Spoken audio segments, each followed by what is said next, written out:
Good morning, everybody. Pastor Nate Borman, one of the pastors at Mount Lebanon Lutheran Church, just outside enjoying the spring day. It's gorgeous out here, 60, I think. I don't know. It's nice. It's been able to sit out here, sip some coffee, read the Bible, pray a little bit. It's been good. Been good. I hope your week's been good because the weather's beautiful. I hope your week's been good. I trust that it has been because Jesus is alive. He has been since he rose from the tomb. He's sitting on his throne. He's ruling all things, and you and I get to live in the world where Jesus rolls stones away. So, man, I hope it's a good week. I know that it will be because Jesus is on his throne and he's rolling stones away. Today, as we begin our way, keep working our way through the Bible one chapter at a time. We're moving from, we finished up Exodus last week. We are moving into the Gospel of Matthew. We're going to be in Matthew for the next month or so. Matthew's 28 chapters long. So we're going to jump into Matthew one chapter at a time, work our way through that gospel. It's going to be a wonderful, wonderful walk. And today I want to just give you an introduction to the Gospel of Matthew and help you to rejoice and maybe draw a string, draw a line, connect Exodus, connect the people of Israel to the Gospel of Matthew. Matthew, here's what I love about Matthew. There's a lot of things I love about Matthew, but here's one of the things I really love about Matthew is that Matthew makes it clear that Jesus is a savior for all the nations, that Jesus is a king for all the peoples.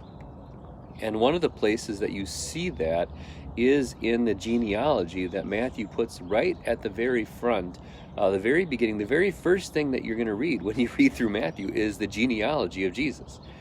And it's astounding when you think about it. The genealogy that it's a Jesus, and what Matthew's doing right away up front is that making it very, very clear and very, very plain and very, very evident that Jesus is a savior for all people, that Jesus is a king for all the nations, that there is not a single people. And you see that in the genealogy.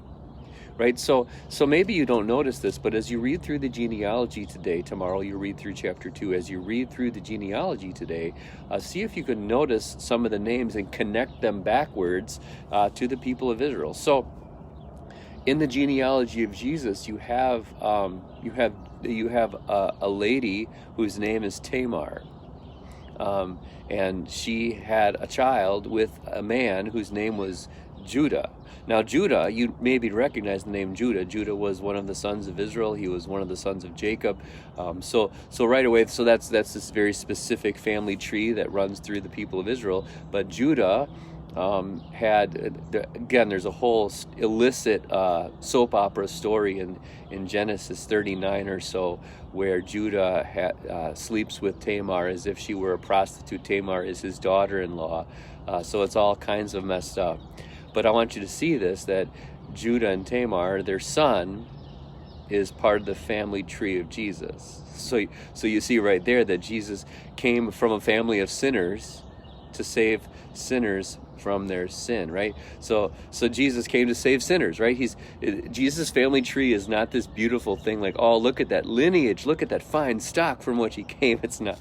Jesus' family tree is not like that. It's kind of a mess, right? You have Judah sleeping with his daughter-in-law Tamar, who he sleeps with as if she were a prostitute. It's kind of a mess.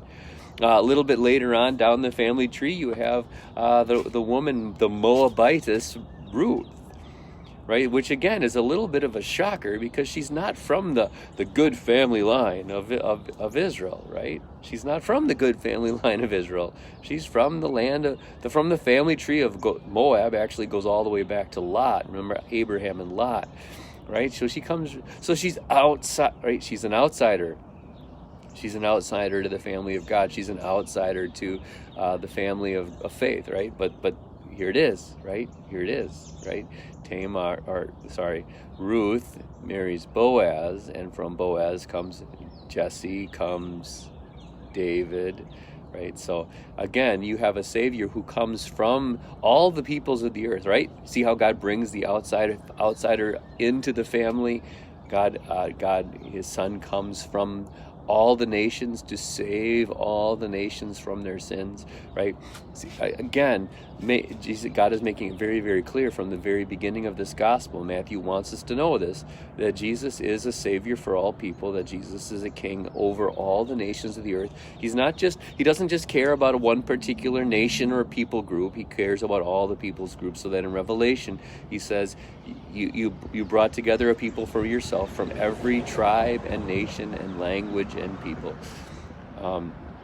Keep reading through. You have David and Bathsheba. Bathsheba's mentioned. There's only 3 or so women mentioned in this entire genealogy, which again is shocking all on its own, right? So this, again, are you starting to see?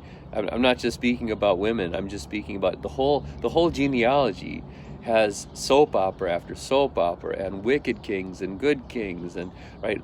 Jesus comes from this family tree that's kind of a mess.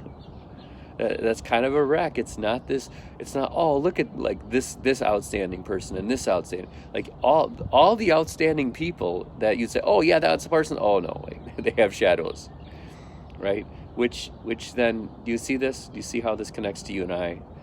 Right? Do you see how this connects to your life? That if Jesus came from a family tree like this, it also means that he came for people like us, sinful people like us who fall in this sin every day. And what does he do? He takes the outsiders and he makes them insiders. He takes sinners and he makes them clean and he brings them in, right? So you see, Jesus came from this family tree to make us part of the family tree. Again, Jesus is the Savior for all the people, all the nations. Jesus is a King over all the nations. And what is his work? What is his work then? What is his work now? What is his work today? What will his work be tomorrow? It will be to gather all the peoples, no matter what their history of sin. He'll wash it away. No matter what their people group, no matter what their language. He came, and his work is still to bring all these peoples to himself, to gather all peoples together into a family under him. So we're going to get to know Jesus a little bit better over the next couple of weeks.